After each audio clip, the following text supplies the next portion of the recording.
Shut up and sit down.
They planted the tree to kind of signify No.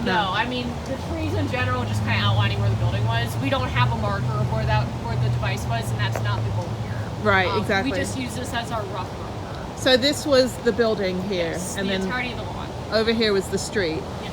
And this is the foundation, the original Yes, foundation. so this was split level building. So on the north side, you could enter on the first floor, but on the south side, it's basement, Okay. which is why that banister's up there. That was the formal entrance. How many people were in the building when it happened?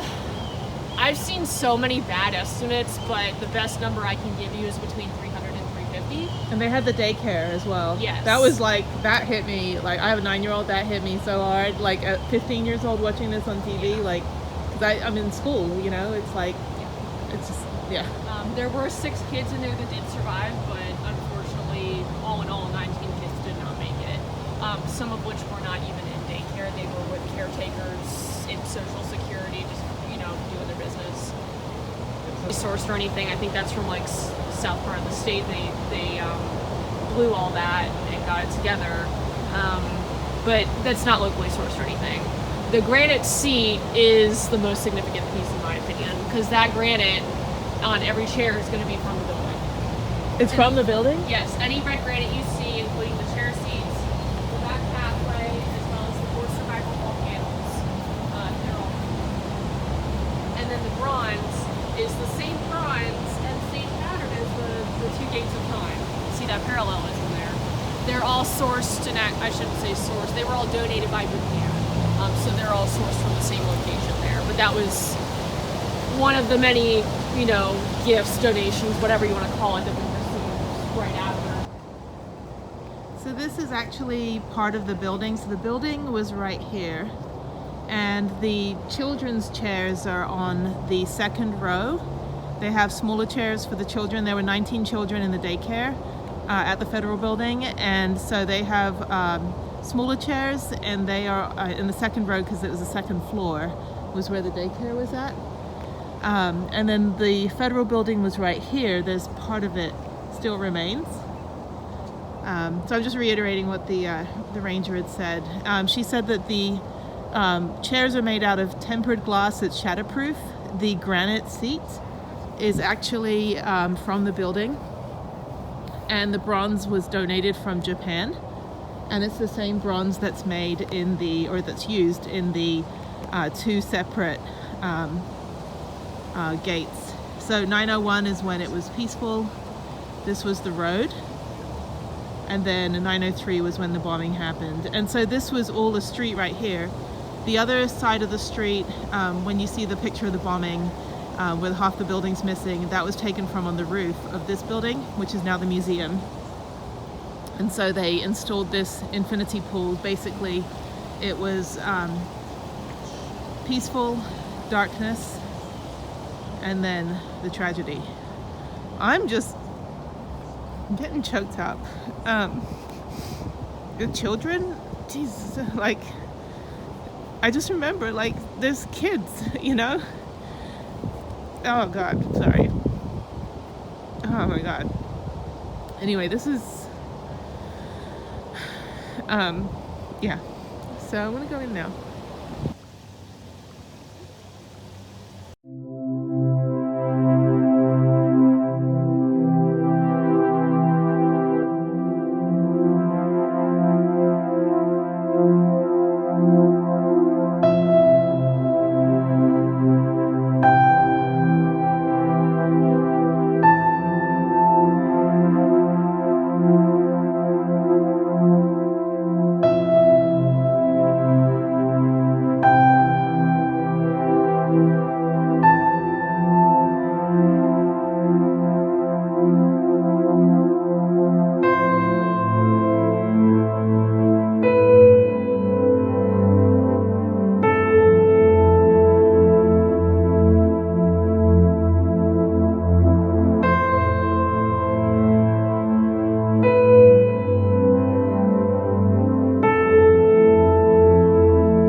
To them or arguments directly to the 9-member board. They generally meet the second Tuesday of every month. So you'll be advised of that.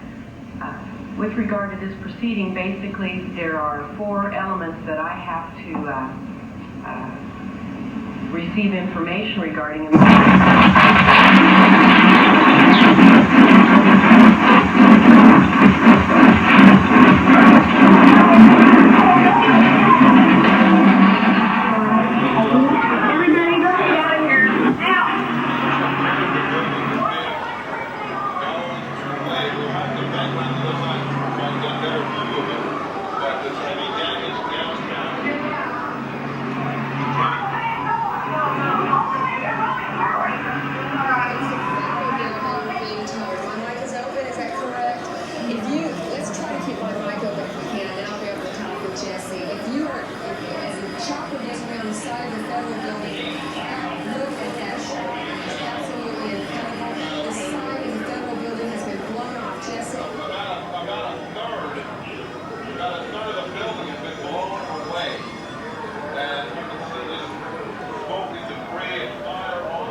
Down here, it's just incredible. Down the 100 block and northwest.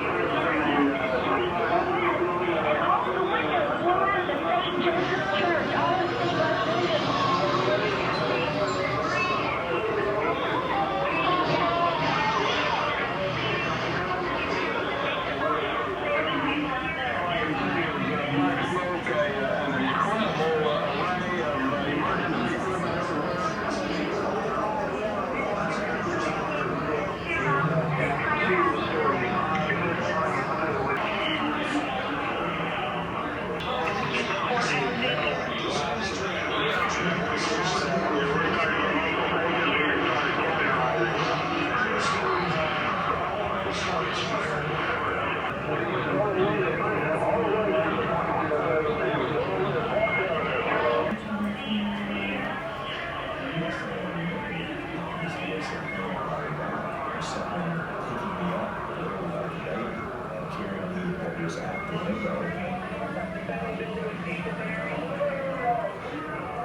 Is to get over to where the supervisor was and try to help her out.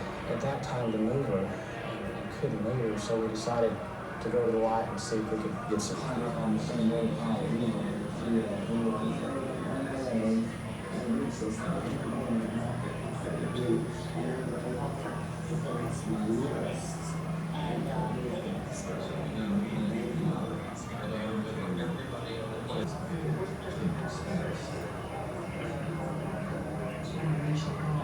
I was in the Oval Office. I watched the president's chief of staff walk over to the president, and he bent over and said something in Clinton's ear. He said, well, we got a gas. I couldn't get very close, which bothered me. You know, I wanted to get as close as I could. And I'm not proud of it, but my first reaction was this must be someone in the Middle East. Our experts concurred that this was done by some foreign terrorists.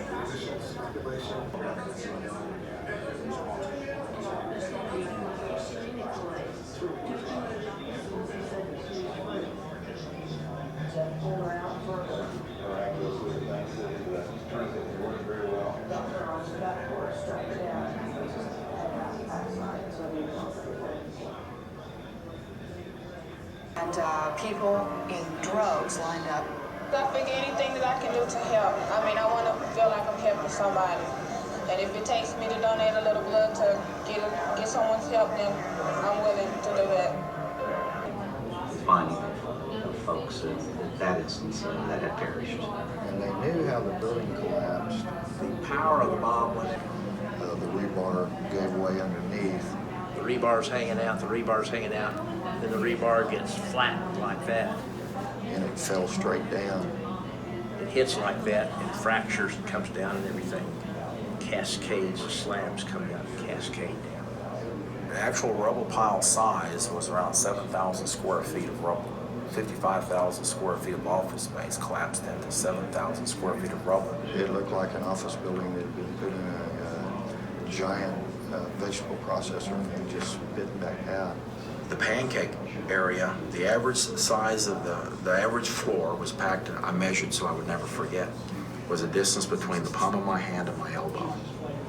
So you could go in there and not have any reference point to where you were. Everything in that floor would be in that distance.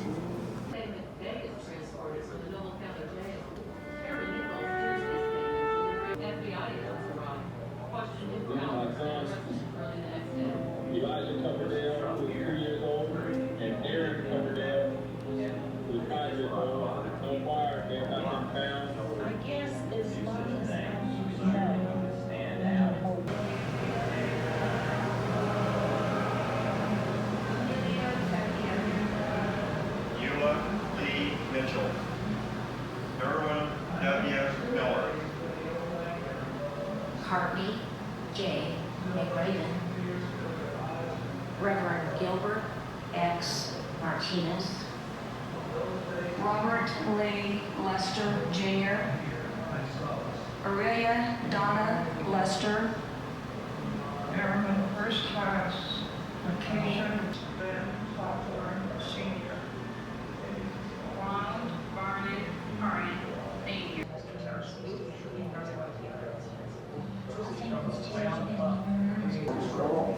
People from the state SBI involved, DEA involved, FBI, ATF, all of the federal agencies. The Attorney General made it clear what was going to happen, and we all got in the boat and got our horse in the water. It was very rapidly. We had people in our Ocean City, we had people carrying trash and some hand tools. So I locked the car up and I began transporting him to an Oakland County jail.